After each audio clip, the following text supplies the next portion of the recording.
Hey everyone, and welcome to This Explainer. Today we are diving deep into the psychology behind why some people actually prefer to stay completely alone.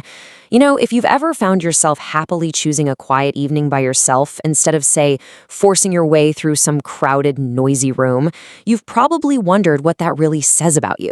Well, today we are breaking down the real reasons behind that preference. And trust me, what it reveals about your mindset, your personality, and your emotional strength is absolutely fascinating. Okay, let's just rip the Band-Aid right off and start with a massive, powerful truth. Psychology tells us that people who have no friends are not broken. They're not antisocial, and they are definitely, absolutely not failures. I know, society loves to push this idea that if your social calendar is completely empty, there must be something fundamentally wrong with you. But actually, the psychological reality is the exact opposite.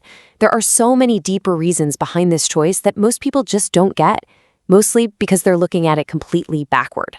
So, let's look at the broken myth versus the psychological reality. We really need to ditch this whole negative stigma, the labels of being broken or a failure, because the reality, choosing solitude is deeply connected to a very distinct mindset and profound emotional strength. Think about it. It takes real guts to step away from the crowd and just stand comfortably in your own space. You aren't lacking something at all. Instead, you've got this different psychological framework that actually makes solitude incredibly fulfilling rather than punishing. It's a huge sign of high authentic alignment. Your internal values are calling the shots, not just external peer pressure. Now, the absolute crucial concept here is something called social independence. Choosing to stay alone is not a deficit, and it's not a failure to connect. It is a very real psychological state, driven by your specific mindset and that emotional strength we were just talking about. Once you really wrap your head around this, you stop looking at a quiet weekend as a missed opportunity, right? You start seeing it as a natural, totally healthy expression of who you are.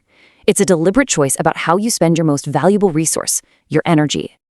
All right, let's jump into 3 clear signs that this is actually you. Sign number 1, you just straight up do not like fake people. If you consistently find yourself pulling away from social groups, it is very often because your mindset simply cannot tolerate inauthenticity, You are super attuned to those surface-level interactions, and honestly, you have absolutely zero interest in pretending or putting on some sort of social mask just to fit in with the crowd. It's not that you dislike humanity at all. It's that you have a strictly high bar for genuine connection and literally no tolerance for superficiality. Moving to sign number 2, you feel completely drained in social situations. Look, for someone with social independence, trying to navigate group dynamics, forcing small talk, dealing with the heavy expectations of a crowd, it isn't just mildly annoying. It demands a massive, massive amount of cognitive energy. The psychological weight of masking yourself just to blend in is exhausting. Your internal battery just depletes so incredibly fast in those environments. And recognizing that isn't a weakness. That is vital self-awareness.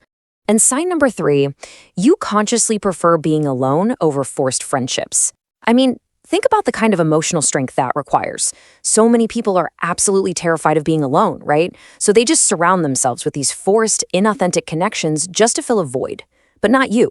You actually possess the fortitude to just sit with yourself because you know your own company is infinitely better than some hollow relationship where you have to compromise who you truly are.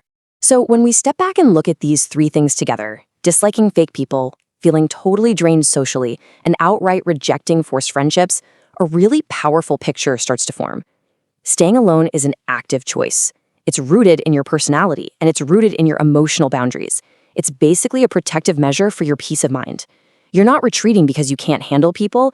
You are setting a firm boundary because you value your mental clarity way more than the chaos of meaningless social obligations. Let's talk about seeing yourself differently. The whole point of the research behind this explainer is to completely change the way you see yourself. And honestly, it really should. Because once you finally realize that your preference for solitude is actually a reflection of profound emotional strength, it completely flips the script. You're not missing out on the world. You're engaging with it on your own terms.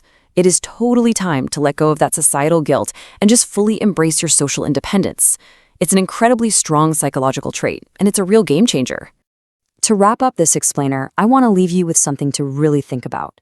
Based on everything we've uncovered today about mindset, energy, and emotional strength, I want to hear directly from you. Comment below. Do you have friends or not?